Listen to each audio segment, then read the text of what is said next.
The moment I saw my sister in her wedding gown, luminous beneath the grand chandeliers, I honestly believed everything would be perfect. I should have known better.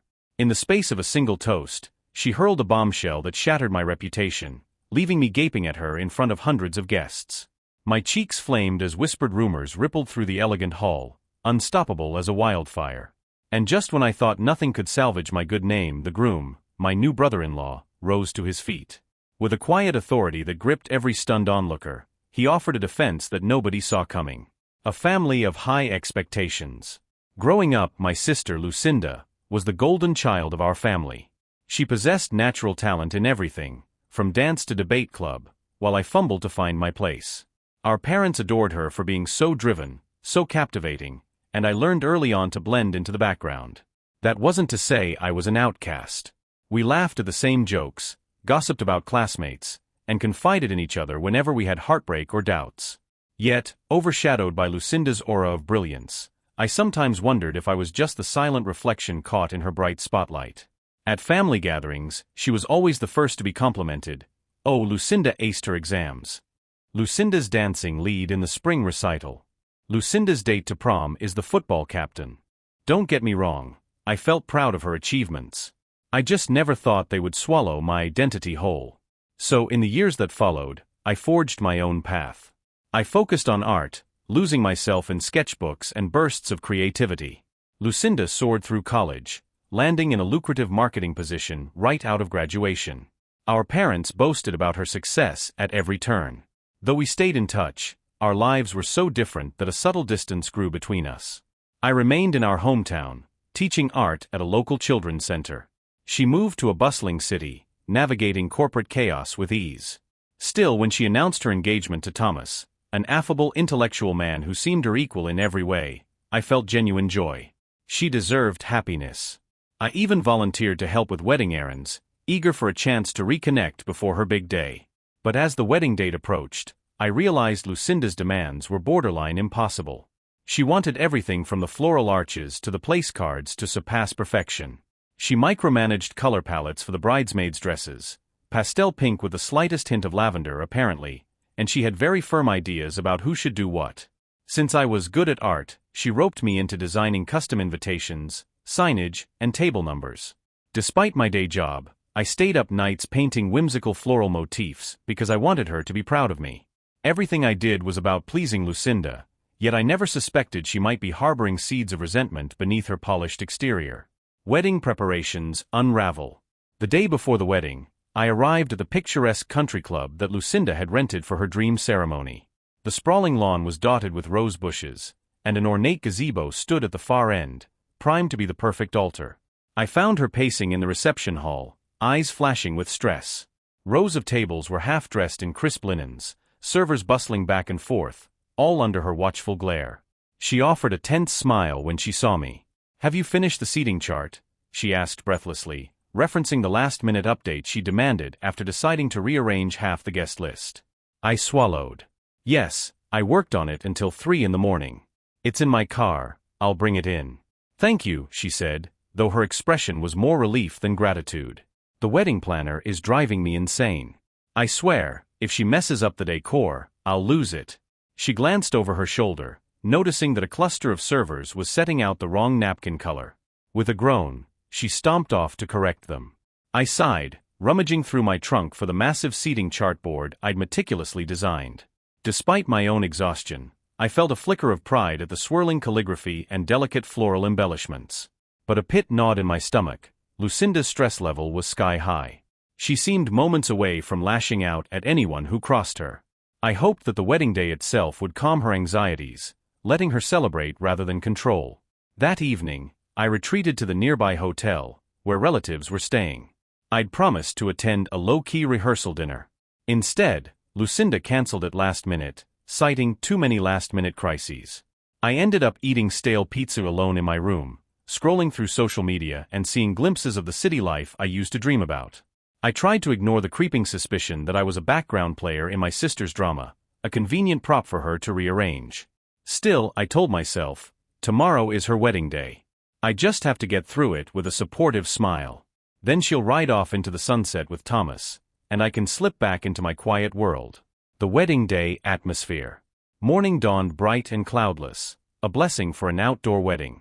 The air was crisp as I drove to the country club. My heart fluttered with excitement, or maybe dread, I couldn't tell which. I wore the bridesmaid dress Lucinda had handpicked, a flowing pastel lavender number that, in my opinion, was stunning. Slipping into it made me feel like part of a fairy tale, albeit a nerve-wracking one. Inside the bridal suite, chaos reigned. The hairstylists scrambled to curl the bridesmaids' locks just so, while makeup artists dusted cheeks with luminous powders. Lucinda, resplendent in a lace wedding gown, was at the center of it all, shouting instructions, snapping at her phone, her voice shrill with tension. Her gaze flicked toward me as I entered, and for a moment, I thought I saw relief in her eyes. "You made it," she said, her tone clipped but not unkind. "I need you to double-check the table numbers. I suspect the staff may have placed them incorrectly after all your work." I nodded, biting back a sigh. She was the bride, after all. So I carefully glided around the venue, ensuring each table number matched the seating chart. Yes, it was tedious, but I told myself it was my gift to her, peace of mind on this momentous day. An hour later, guests began to trickle in. The small talk and laughter I overheard softened the atmosphere. Soon, the officiant signaled for the ceremony to start, and we lined up in pastel lavender glory. As I walked down the aisle, I caught Thomas's eye. He smiled, looking both excited and calm, a perfect foil for Lucinda's frantic energy. Maybe, I mused, he'd help her find balance in married life. The ceremony itself was magical, a swirl of vows, heartfelt readings, and golden sunlight glinting off the pond behind the gazebo. When Lucinda and Thomas kissed, the assembled crowd erupted in applause. Tears stung my eyes. I was genuinely happy for them. In that moment, all the drama seemed worth it. My sister was married, radiant, triumphant. The reception began as a jubilant affair. People mingled under the canopy, sampling hors d'oeuvres and sipping champagne. A live band played upbeat tunes, the dance floor beckoning. I drifted from group to group, graciously accepting compliments on the hand-painted signage, which many guests found charming. A tingle of pride crept in. For once, my artistic talents were recognized. If only Lucinda would slow down enough to appreciate them too. And then it happened, like a whisper carried on the wind, a rumor that found its way into the conversation. I overheard a pair of second cousins discussing it in hushed tones. "Did you hear? Apparently, she tried to sabotage the wedding." My ears pricked up. Who tried to sabotage the wedding? And what sabotage? I pretended to be busy straightening a floral arrangement, eavesdropping discreetly. "Yes," the other cousin said, "something about messing up the seating and the flowers, so she'd outshine Lucinda." I can't believe she'd do that to her own sister. My stomach dropped. They were looking at me. My heart hammered. Out of nowhere, a swirl of confusion and dread coalesced in my gut. Was I the saboteur they spoke of? My pulse spiked. Suddenly, their conversation ended, and they scurried away, red-faced. But the damage was done. My mind reeled. Who had started such a vile rumor? In a daze, I made my way across the hall, passing other guests who seemed to cast curious glances my way. Paranoia licked at my brain. Were they all whispering about me? I tried to find Lucinda, hoping for a private moment to ask if she'd heard anything. But she was busy greeting guests. As I approached, she shot me a glare that made my blood run cold. "Not now," she snapped, turning away. Before I could protest, she vanished into a throng of relatives. A nightmarish accusation. 30 minutes later, dinner was served. I found myself at a table with acquaintances I barely knew, the tension mounting as the rumor seemed to spread like wildfire. People were polite to my face, but behind polite smiles, I sensed suspicion. My appetite vanished. Even the succulent roast chicken and creamy mashed potatoes tasted like sand in my mouth. Just as the salad plates were cleared, Lucinda took the stage for a brief speech. She wanted to thank everyone for attending, she said. My nerves hummed. She was typically eloquent, so I steeled myself, forcing a supportive smile. But as she gripped the microphone, her eyes scanned the crowd and landed on me with a dagger-sharp glare. "Before we move on to the toasts," she said sweetly, "I'd like to clear the air about something. It's come to my attention that certain attempts were made to disrupt this wedding's perfection. Now, I don't want to name names, but let's just say I'm deeply disappointed in someone who claimed to have my best interests at heart." Her gaze bored into me. A jolt of horror streaked through me. Was she implying? She continued, this person, as many of you know, is an artist and was in charge of certain details like the table numbers and seating chart. I've discovered that she deliberately mislabeled half the seats. I had to scramble this morning to fix it. I also suspect she tampered with the floral arrangements behind my back. A collective gasp rippled through the room. My cheeks blazed hot, my stomach flipping. People turned to stare, some openly, others glancing sideways. I wanted to melt into my chair, to vanish. Lucinda lowered her voice dramatically. I can't begin to express how hurt I am. On my wedding day, the last thing I expected was sabotage by someone so close to me. She paused, lips trembling. But let's move on from negativity and focus on love and celebration. She set down the microphone, stepping away, leaving an entire hall of guests reeling in shock. My mind buzzed. She just broadcast to hundreds of people that I was a saboteur, a liar out to ruin her wedding. I felt dizzy, tears pricking. Why would she do this? I had poured my soul into helping her. My custom invitations, my late-night painting, the hours spent ensuring the seating chart was perfect. And now, with one vile accusation, she had reduced me to a villain in everyone's eyes. Confrontation under the spotlight. Unable to bear the stunned stares, I lurched to my feet and hurried toward the exit. My vision blurred with tears. I nearly collided with a waiter who shot me a confused glance. Once outside, I sucked in gulps of fresh air beneath the night sky. Music from inside seeped through the walls, a mocking reminder that the reception carried on cheerily while my reputation lay in tatters. Minutes later, the door swung open, revealing Thomas, Lucinda's new husband. He approached with a mix of concern and urgency. "Hey, are you okay?" he asked softly. I let out a shaky breath. I don't know what's happening. She just accused me in front of everyone. I swear, I didn't do any of those things. I've done nothing but help her. Thomas rested a comforting hand on my shoulder. I believe you. His eyes held sincerity. I have no idea why she said all that. But it's not true, right? I sniffled, nodding. Of course not. I triple-checked the seating chart. And the flowers, I shook my head, frustration burning.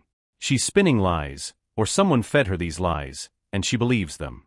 But why? Thomas sighed. Lucinda's been under a lot of pressure. She was venting to me earlier about overshadowing concerns. Something about how everyone keeps complimenting your artistic designs more than her bride's dress or some nonsense. It was insane, so I tried to reassure her. I didn't think she'd go this far. I stared at him, shock coursing through me. She's jealous? That's ridiculous. She's the bride. All eyes should be on her. He nodded gravely. I know. But she's been in a state. She thinks people keep praising the decor you created more than her. He hesitated, then added, I'm sorry. This is not how I wanted our wedding day to be. Let me talk to her. I can set the record straight publicly. A wave of relief flooded me, though it was tinged with dread. Are you sure? If you defend me, she might turn on you. Thomas squared his shoulders. She's my wife, and I love her. But I can't stand by while she ruins your reputation over some twisted insecurity. I'll handle it. Back inside, the reception was oddly hushed, as if the entire crowd sensed something bigger was about to erupt. Guests clustered in small groups, exchanging uneasy whispers. Lucinda stood near the stage, her face pinched with anger and triumph, as though she believed she had unmasked a traitor. My heart throbbed painfully. This woman was my sister, the same one I once trusted with my deepest secrets. Thomas strode up to the microphone, his stance commanding attention. The live band quieted. People turned. Lucinda's eyes flared in alarm, maybe suspecting what he was about to do. Thomas spoke in a clear, calm voice. Everyone, may I have your attention for a moment? A hush spread. Even the servers paused in their tracks. I realize my bride just made some serious accusations about her own sister. But I need you to hear the truth. A collective intake of breath swept the room. Lucinda began moving forward, as if to stop him, but he raised a hand, a silent request for her to let him speak. Miraculously, she halted, her face a mixture of anger and fear. Thomas continued, I've known Lucinda for 3 years now, and I love her fiercely. But tonight, I witnessed something that forced me to question how fear can twist reality. The person she accused, her sister, spent countless hours designing these gorgeous invitations, creating the table numbers, and ensuring the seating chart was meticulously correct. If any mistakes happened, it was not sabotage. It was just normal wedding chaos, easily rectifiable. A murmur rippled through the crowd. I stood near the back, trembling, both embarrassed and grateful. Thomas locked eyes with me for a moment, offering a reassuring nod before pressing on. "I don't doubt my wife's sincerity," he said gently, "but I do believe her insecurities got the best of her. She's felt overshadowed, or worried that the attention on the decor might outshine her. This has led to a misunderstanding that spiraled into hurtful accusations. And I cannot, in good conscience, let everyone here believe those falsehoods." Somewhere in the crowd, a glass clinked to the floor. Lucinda wore a stunned expression, like she'd been slapped.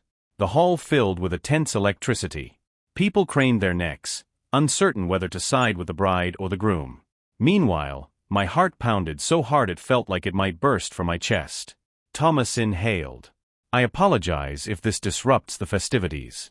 But as a matter of integrity, I must set the record straight. My sister-in-law is not a saboteur. She never tried to harm Lucinda or ruin this wedding.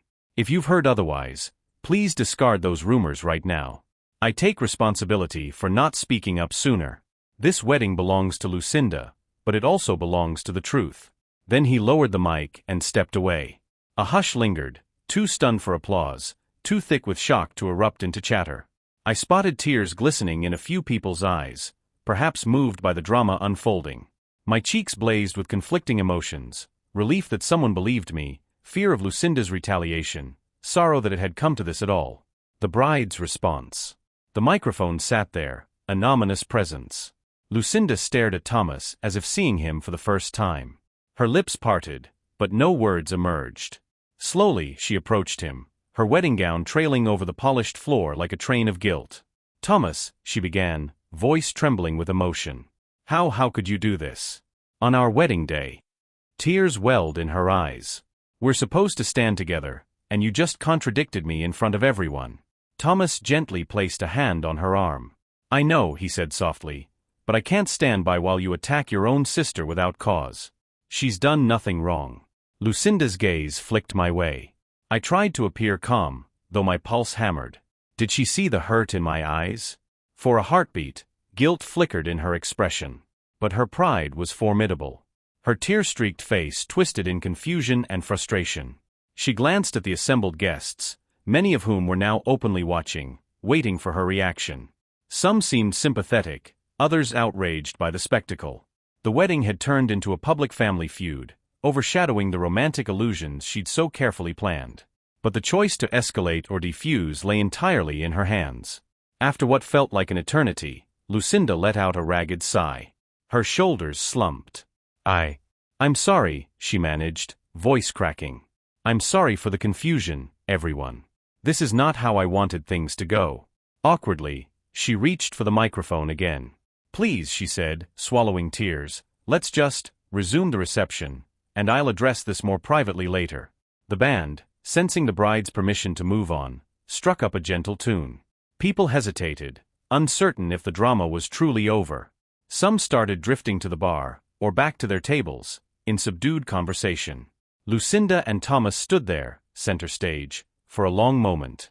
Then he guided her into the wings, presumably for a private talk. I was left in the back, trembling with adrenaline. In the eye of the storm. As the music swelled, I felt multiple sets of eyes land on me. My father approached, brow furrowed. "Are you okay?" he whispered, looking torn between comforting me and scolding Lucinda. I nodded stiffly, tears pricking my eyes. He sighed, patting my shoulder. "I'm so sorry. I don't know what got into her. Are you going to stay?" I swallowed the lump in my throat. "I'm not sure," I replied honestly. "I feel so humiliated, Dad." He nodded sympathetically, but at that moment, one of Lucinda's bridesmaids swooped in with a forced smile. "Hey," she said, voice tinged with awkwardness, "let's try to salvage the party. Maybe hit the dance floor? People are talking, but if you show you're unaffected, the rumor might fade." Part of me wanted to slip away quietly and never look back, to nurse my wounded pride in solitude. Another part recognized that I had done nothing wrong, and leaving now would only cement the false perception that I was guilty. So, summoning whatever courage remained, I allowed myself to be dragged to the dance floor. The band played a pop ballad, and as couples shuffled in slow arcs, I swayed half-heartedly, my mind churning. A trickle of relief seeped through me each time I noticed someone smile encouragingly.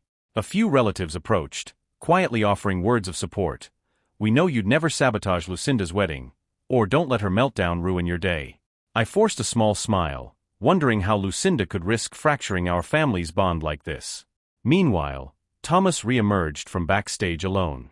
He politely declined to dance, instead circulating among guests, presumably trying to minimize damage. Every so often he caught my eye and gave me a faint nod, as if to say, "I'm on your side." The surge of gratitude I felt for him was immense, overshadowed only by sorrow for the wedge this might drive into their marriage. Between songs, I slipped away to the venue's garden, needing air and space. Fairy lights twinkled among rose bushes, the scent of blossoms hanging thick in the warm night. I found a stone bench beneath a willow tree and sat, burying my face in my hands. My chest heaved with conflicting emotions: anger, betrayal, heartbreak, relief. Footsteps crunched on the gravel behind me. I glanced up to see Lucinda approaching, the train of her gown trailing behind like a wounded swan. Her face was blotched with tears. For a moment, neither of us spoke, the tension palpable as a physical barrier between us. She took a trembling breath. "I was looking for you," she said quietly. I needed to talk. I braced myself, setting my jaw. "Go ahead."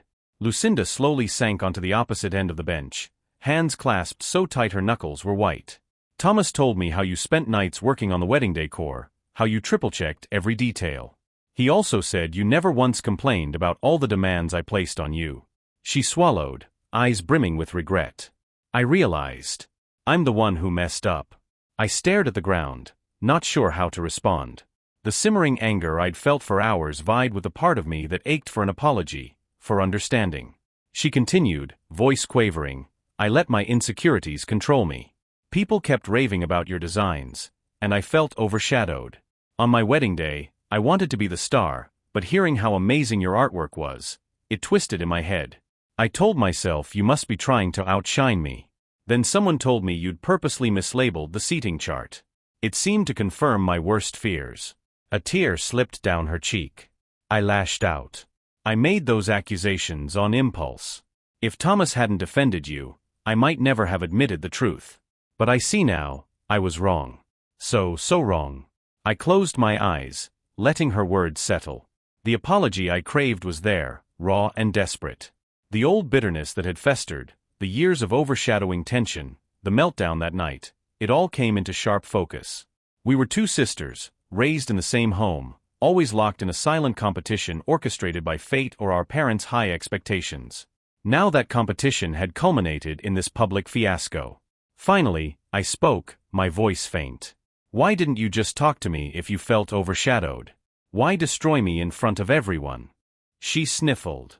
I was scared, jealous, proud. "Take your pick." I'm sorry.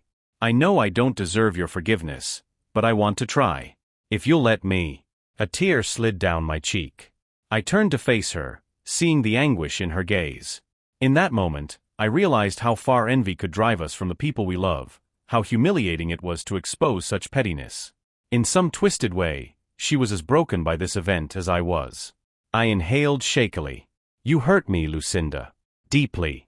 I don't know if I can ever fully forget what happened." My voice trembled with emotion. "But you're my sister. I won't abandon you on your wedding day." Relief flickered in her eyes. Slowly, tentatively, she reached over and took my hand. Her grip was uncertain, like she thought I might yank away. But after a beat, I squeezed back. A fragile resolution. We sat in the garden for a long time, exchanging painful truths and halting apologies. She confessed how she'd never been truly confident, even though she'd always succeeded. Each praise from the wedding guests, ironically, only reminded her of the times she'd felt overshadowed by others. She recognized how misguided it was to see me as a threat. I admitted my own fears, how I'd always felt second best to her in our family's eyes, and how designing the wedding decor was my attempt to finally stand out. I never intended to overshadow her, but I had to acknowledge that maybe I poured a bit more flair into my creations than necessary, hoping for my own moment of validation. Our discussion meandered through heartbreak and regret, but a new sense of understanding blossomed. By the time we made our way back inside, hand in hand, I felt lighter, though not entirely free of hurt. Some wounds would need time to heal. When we re-entered the reception, the band was playing a lively tune, coaxing the last stragglers onto the dance floor. The air bristled with subdued excitement. Guests were aware of the earlier tension, but they also saw me returning with Lucinda, apparently reconciled. Thomas caught sight of us, eyes widening in relief. Without hesitation, he broke into a grin and hurried over, folding us both into a gentle hug. Lucinda whispered something to him, and he nodded. Then, with trembling courage, she stepped up to the microphone one last time. The music died down, replaced by the hush of expectation. My heart thumped, afraid of another bombshell. She cleared her throat, wiping her cheeks. "Everyone, I want to apologize for what I said earlier. The accusations I leveled against my sister were unfair and untrue. She is the reason this wedding looks so beautiful. She's the artist behind the invitations, the decor, everything you've been praising." She paused, voice choking with emotion. "I let my insecurities consume me. I want you all to know that my sister did nothing wrong. If you came here hearing rumors, ignore them. I'm the one who messed up, and she's graciously forgiven me." A ripple of applause broke the silence, accompanied by murmurs of approval. My face burned with a mix of embarrassment and relief. When Lucinda stepped down, I found myself enveloped in well-wishers who wanted to express their relief or offer me a kind word. My father, tears in his eyes, pulled me into a fierce hug. My mother, too, dabbed her cheeks, offering a heartfelt apology for not stepping in sooner. Thomas, the quiet hero of the evening, gently patted my shoulder. "Thank you for giving her another chance," he said. "She's lucky to have you as a sister." Healing and new beginnings. The rest of the reception felt like emerging from a storm into calm seas. A few guests threw me apologetic glances, especially those who might have believed the rumor. I tried not to harbor resentment. It was a wedding, after all, and gossip thrives in such environments. Slowly, I let the tension melt from my body, allowing myself to enjoy the tail end of the celebration. I joined Lucinda for the bouquet toss, and we even shared a quick sisterly dance, just the two of us giggling to an upbeat tune. The fragility of our newfound peace hovered between us, but so did a sense of hope. Maybe this fiasco was the wake-up call we needed, forcing us to address the silent rivalry that had haunted us since childhood. By the time the last guests trickled out, the staff began cleaning up stray confetti and empty champagne flutes. The moon hung low in the sky, and the air smelled of night-blooming flowers. Lucinda and Thomas were preparing to drive off for their honeymoon suite, but before they left, Lucinda pulled me aside, the train of her gown brushing over the dewy grass. She wore an anxious expression, as though she feared I might crumble under lingering hurt. "I know a single night of apologies can't undo the damage I caused," she said, voice trembling. "But I want you in my life, truly, as my sister and my friend. And I promise to do better, no more overshadowing nonsense." My eyes welled. "I want that too," I whispered, hugging her. "Let's put in the work, yeah? We can't pretend this never happened, but we can grow from it." She nodded vigorously, fresh tears shining in her eyes. "Yes, absolutely." With that, I stepped back, letting her go to her waiting car. Thomas offered me a grateful, supportive smile from the driver's seat. As they pulled away into the night, trailing white ribbons and tin cans, I silently thanked him for being the voice of reason when everything threatened to collapse. Without him, my sister and I might never have confronted our deeper issues, and the fallout would have been catastrophic. Reflections in the quiet hours. Alone in the gently lit parking lot, I gazed up at the starry sky, ruminating on the evening's events. My sister had publicly ruined my reputation, if only briefly. She had flung accusations that slashed my heart. And yet, in the end, the groom's defense left everyone stunned, and forced Lucinda to face her insecurities head-on. Life's greatest turning points often happen at unexpected moments. I realized that this fiasco might have been the catalyst for healing wounds we both had carried for too long. The wedding day, ironically, became a stage for us to confront our resentments, shining a harsh spotlight on them until we had no choice but to talk honestly. I retrieved my purse from the reception hall and said goodbye to the last of the staff. My phone buzzed, a text from Lucinda. "Thank you for forgiving me. Let's talk soon. Love you." A tear slid down my cheek, but it was a tear of relief rather than sorrow. I typed back, "Always here for you. Love you too. Safe travels." As the hall's lights dimmed behind me, I climbed into my car, feeling both exhausted and oddly hopeful. A part of me still hurt, but another part recognized the significance of the groom's unwavering defense. He had proven that truth can prevail even in the most stressful, emotionally charged scenarios. And by speaking that truth, he not only protected my reputation but also shattered the illusions that had been poisoning Lucinda's heart. In the weeks that followed, news of the wedding drama circulated among family and friends. I received an outpouring of support from those who realized how misguided Lucinda's accusations had been. Some relatives apologized for standing by silently, admitting they were too shocked to intervene. Others offered to help me salvage any professional connections lost to the rumor. Thankfully, the damage was more personal than public, and with Lucinda's confession, the rumor fizzled out. Lucinda returned from her honeymoon eager to repair our bond.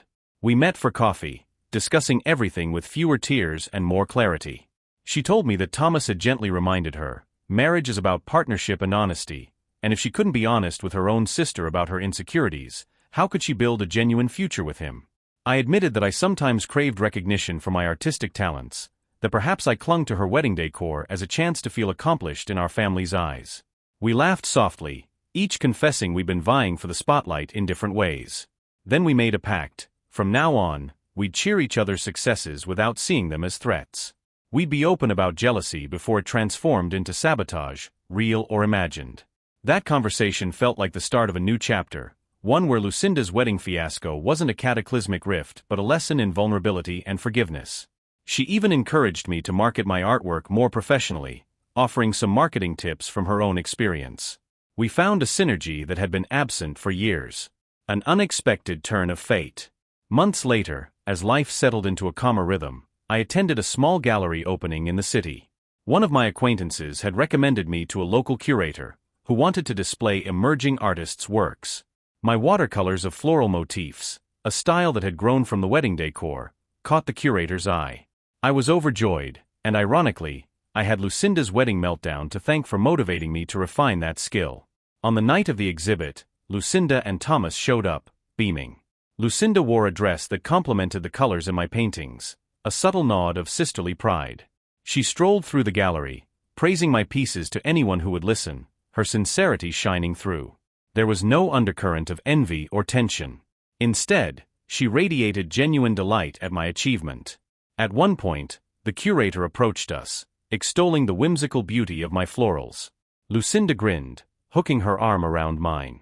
Would you believe, she told the curator with a touch of humor, that these pieces were born from the most chaotic wedding meltdown imaginable? A meltdown that turned out to be the best wake-up call of my life. We all laughed, Thomas included, though he teased that he could have done without the public fiasco. The moment felt surreal but wonderful. The wedding scandal that once threatened to tear us apart had instead propelled us toward growth, honesty, and in my case, recognition of my craft. Later that night, while sipping cheap wine from plastic cups, Lucinda and I found a quiet corner of the gallery. She nudged my shoulder playfully. I told you I'd be your biggest fan once I got over myself. I chuckled, eyes misting with emotion. I think we're fans of each other now. She nodded. Thomas was the real hero that night though, wasn't he? Standing up for you, us really, in front of everyone. A tender smile curled my lips. He reminded me that love and truth matter more than public perception. He risked your anger to protect my reputation, and ultimately, he saved us from letting toxic suspicion define our relationship. She dabbed at her eyes, nodding. And that's why I married him, she whispered. Because I knew deep down, he'd guide me back to what's right. A lasting lesson. Looking back on that turbulent night, I see it not as a tragedy but as a turning point.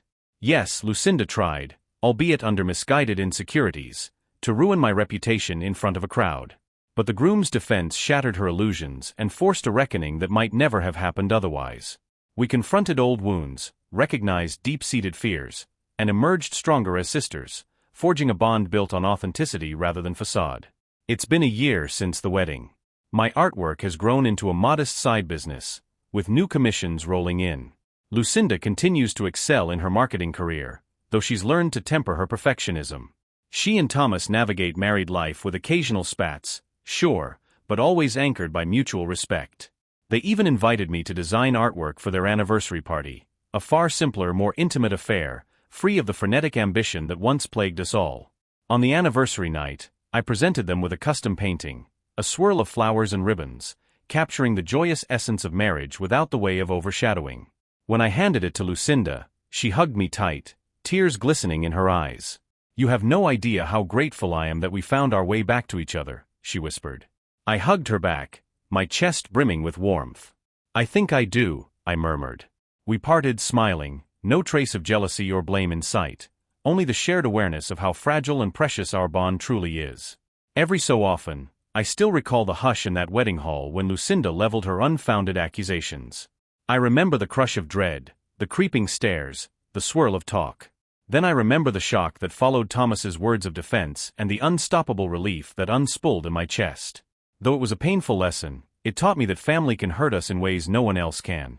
Yet with honesty and humility, those same wounds can drive us to deeper understanding and unity. In the end, the meltdown at Lucinda's wedding didn't break me. Instead, it opened the door to a conversation we'd avoided for years, enabling us to build a healthier relationship. As for my reputation, it's more than intact, it's enhanced by the truth that ultimately prevailed. And if we ever forget that truth, we just have to remember the night a bride tried to ruin her sister, only for the groom to stand up and say, "Enough is enough, here's what really matters."